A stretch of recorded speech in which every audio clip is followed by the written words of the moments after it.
The auditorium was packed with proud families, all waiting to hear their graduates speak. I sat in row G, my hands folded neatly in my lap, watching my daughter Sophia adjust the microphone at the podium. Class valedictorian. Summa cum laude. The pride swelling in my chest threatened to bring tears, but I held them back. This was her moment. "Good afternoon, everyone," Sophia began, her voice clear and confident. The same voice I'd coached through speech anxiety in middle school, practicing presentations at our kitchen table until midnight. "Today, I want to thank the people who made this achievement possible." I straightened in my seat, smoothing my dress, the new one I'd bought specifically for this occasion, even though it meant skipping my own wardrobe updates for another year. "First, I want to thank my father, David, for his endless support and for always believing in me." The audience applauded. I clapped too, genuinely happy. David was a good father, even after our divorce. "To my stepmother, Catherine," Sophia continued, and I noticed how her voice warmed. "The woman who taught me everything about success. Without her guidance these past 3 years, I wouldn't be standing here today. She showed me what it means to be a professional woman in today's world." My hands slowed their clapping. Catherine, who'd married David 3 years ago. 3 years out of Sophia's 22 years of life. To my professors, especially Dr. Martinez, who pushed me to excel, she continued through a litany of names. Her academic advisor, her internship supervisor, her sorority sisters, the campus coffee shop barista who knew her order. Everyone except the woman who'd driven her to every SAT prep course, who'd paid for those courses by taking extra shifts, who'd proofread every college essay, every scholarship application, every resume. Everyone except me. I kept the smile frozen on my face as Sophia wrapped up her speech. "Success isn't built alone. It takes a village, and I'm grateful for mine. Thank you." The crowd erupted in applause. Parents wiped tears. I clapped mechanically, my movements automatic while my mind reeled. Not one mention. Not even a generic thanks to my family. It was as if I didn't exist. As the ceremony continued, I replayed her words. "Catherine taught me everything about success." Everything? What about the woman who'd worked double shifts as a radiology technician to pay for her education? Who'd sacrificed her own continuing education so Sophia could attend university debt-free? When the ceremony ended, I made my way through the crowd. Sophia was surrounded by well-wishers, Catherine at her side in a designer suit, playing the proud parent. I caught Sophia's eye briefly. She gave me a quick smile, the kind you'd give a distant acquaintance, before turning back to accept congratulations from her dean. I left quietly. No scene. No drama. Just a quiet exit from my daughter's biggest day. The drive home was a blur. In my kitchen, I poured a glass of wine and opened my laptop. I had some thinking to do. Over the next few hours, I went through my files methodically. For years of emails, dozens of phone calls. All the times Sophia's university had contacted me as her emergency reference. All the times potential employers had called for character references. I'd been her professional reference for every internship, every job application, every scholarship. My name, my reputation, my connections in the medical field had opened doors for her. Quietly, behind the scenes, never asking for credit or recognition. The most recent reference call had been just 2 weeks ago.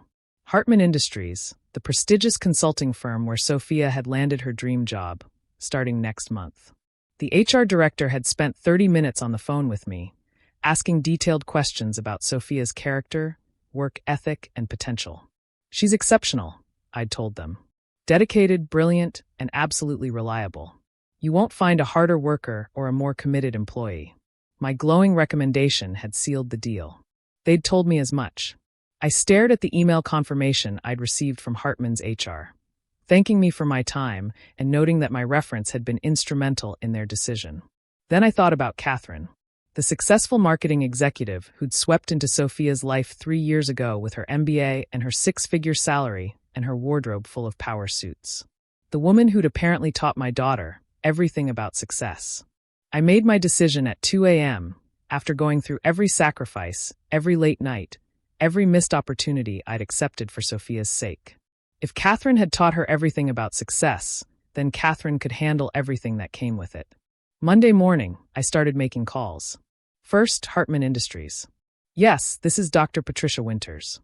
I provided a reference for Sophia Winters recently. I need to speak with HR about updating some information. The conversation was brief but devastating. I explained that I'd been made aware of some concerning information about the candidate that I felt professionally obligated to share. Nothing dramatic. Just that upon reflection, I could no longer in good conscience recommend her for the position without reservations. Has she demonstrated any specific issues? The HR director asked. Let's just say I've recently observed some judgment concerns that make me question my initial assessment. I believe in being thorough and honest in my professional recommendations. The director thanked me for my integrity. The offer would be reevaluated. Next, the car insurance.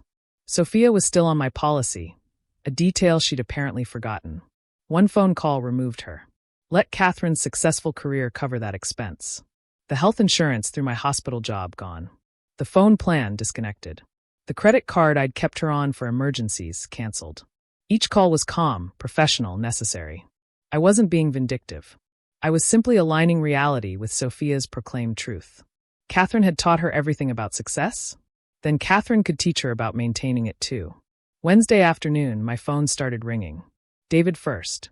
Patricia, what did you do? Sophia just got a call that her job offer was withdrawn. I updated my professional reference, I said calmly. I felt it was important to be accurate in my assessment. Accurate? You torpedoed her career. I thought Catherine taught her everything about success. Surely she can help navigate this minor setback. The silence on the other end was deafening. This is about the graduation speech. This is about 22 years of being erased, David. 22 years of sacrifice reduced to nothing while someone who's been around for 3 years gets all the credit. She's a kid. She's a college graduate. Old enough to start her career. Old enough to publicly dismiss her mother. Old enough to face consequences. David hung up on me. Sophia called an hour later, hysterical. Mom, they withdrew the offer. HR said there were concerns about my references. What did you tell them? The truth, I said simply. That I had concerns about your judgment. My judgment? You ruined my life because I forgot to thank you in a speech. Forgot? I laughed, but there was no humor in it. Sophia, you thanked the coffee shop barista. You didn't forget anything. You made a choice. I didn't mean. You thanked Catherine for teaching you everything about success. Tell me, what exactly did she teach you? How to network at country clubs. How to dress for the job you want. How to marry well. That's not fair. What's not fair is spending 22 years building someone up only to be erased from their story. What's not fair is being the safety net while someone else gets to be the inspiration. Mom, please. I need this job. I already signed a lease near the office. I turned down other offers. Then I suggest you talk to Catherine. After all, she taught you everything about success. Surely she can teach you how to recover from this. The calls continued over the next few days. Sophia, then David, then Catherine herself. Patricia, Catherine's voice was cold, professional. I understand you're hurt, but destroying Sophia's future is unconscionable. Interesting choice of words from the woman who helped destroy a 22-year relationship. I never told her not to thank you. No, you just spent 3 years subtly convincing her that everything I did was less valuable than your MBA. That my 12-hour shifts were less impressive than your business lunches. That working-class sacrifice was something to be ashamed of. That's not. Tell me, Catherine, are you prepared to be her professional reference now? To put your reputation on the line for her? To pay for her insurance, her phone, her life? The pause told me everything. This is vindictive. This is accurate. You wanted the credit? Take the responsibility too. By Friday, the full scope of the situation had hit Sophia. Without Hartman Industries, she was scrambling to reactivate other job applications. But without me as a reference, and with the mysterious withdrawal of a prestigious offer, other companies were hesitant.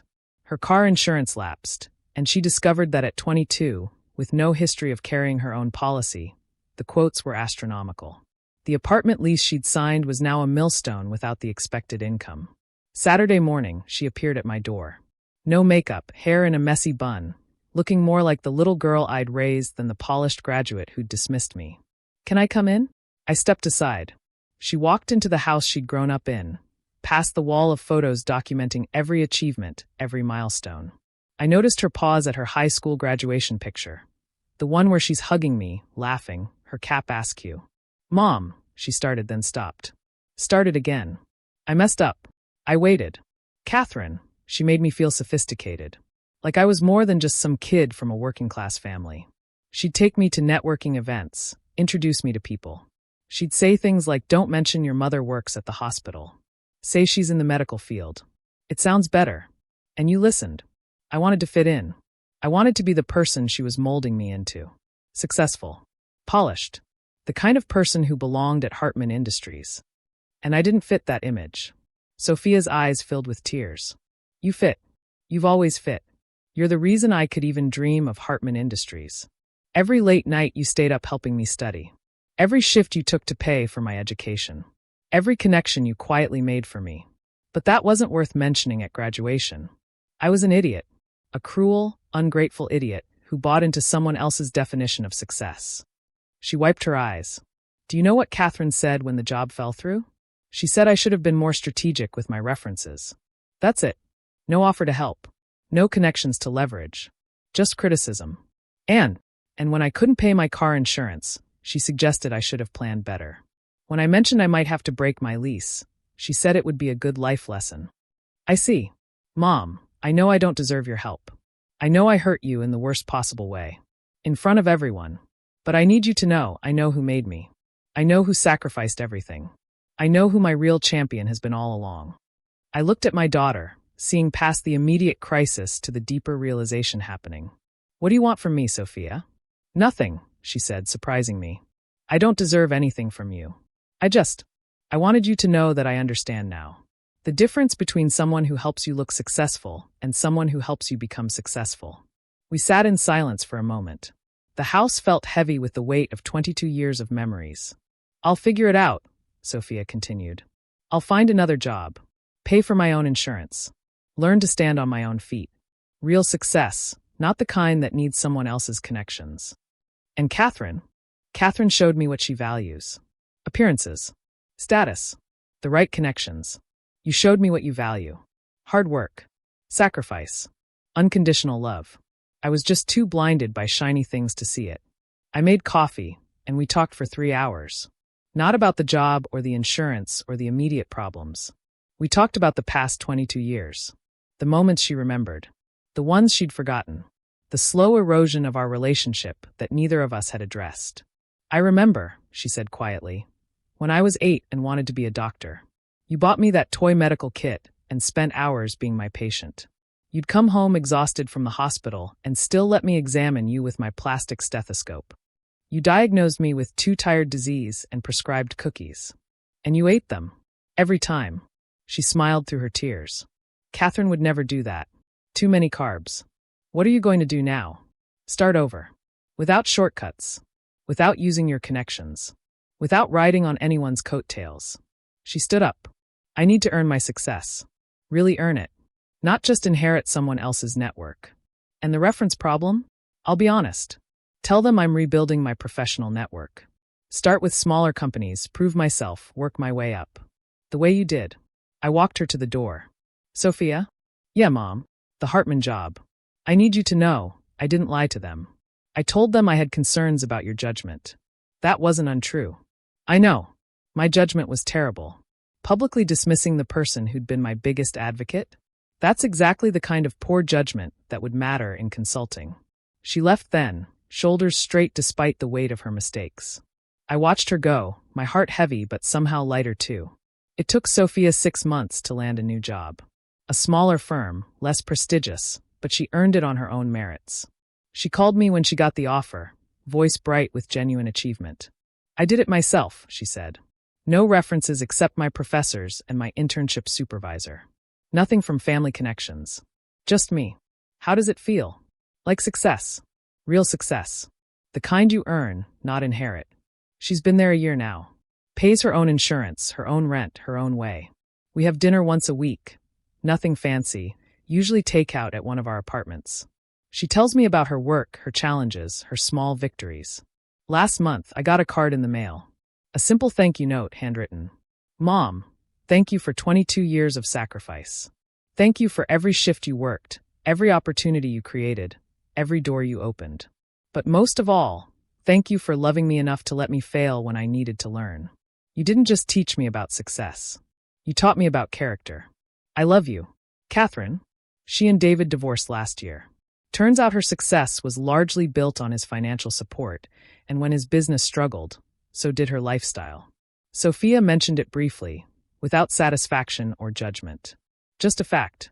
Just reality catching up with appearances. The graduation speech still stings. I won't lie about that. Public rejection leaves scars. But watching Sophia rebuild herself, watching her discover what real success means, that heals something too. She learned that success isn't about who teaches you to look the part. It's about who teaches you to be the part. And sometimes the best teachers are the ones brave enough to step back and let you learn the hard way, even when it breaks their heart to do it.